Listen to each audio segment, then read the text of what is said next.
मी माझ्या 60-62 वर्षाच्या आयुष्यामध्ये किमान 8 ते 10 आमदार वेगवेगळ्या क्षेत्रातले बघितले, परंतु विजन आणि अभ्यास करणारा एकमात्र आमदार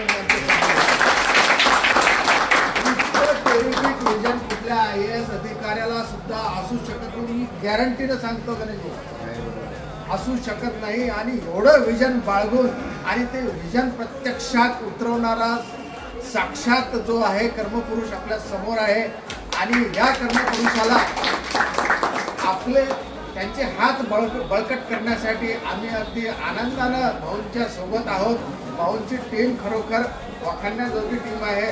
भाऊंच्या टीममधला कुठल्याही व्यक्तीला जर तुम्ही म्हटलं की आमचं असं असं काम आहे तर ते काम तुमचं कधीच मागे राहणार नाही। ते कुठल्याही प्रकारच्या आपल्या जिल्ह्याच्या संदर्भात असो, सिंचनाच्या संदर्भात असो, रस्त्याच्या संदर्भात असो, स्वच्छतेच्या संदर्भात असो, संजू भाऊ त्यांची टीम अहोरात्र मेहनतीसाठी तयार आहे। आणि अशा या संजू ॲक्च्युली आमच्यावर जबाबदारीच आहे, आपल्याला सांगायची गरजच नाही, आमच्यावर जबाबदारी आहे आपल्यासाठी काम करण्याची। आणि ती आपली जबाबदारी पूर्ण क्षमतेनं 101% पार पाडू अशी तुम्हाला ग्वाही देतो। आपण या ठिकाणी आले, पुन्हा एकदा आपले मी या ठिकाणी आभार व्यक्त करतो आणि आपल्याला विजयाच्या या ठिकाणी शुभेच्छा देतो। धन्यवाद। भाऊ तुम आगे बढ़ो, हम तुम्हारे साथ हैं।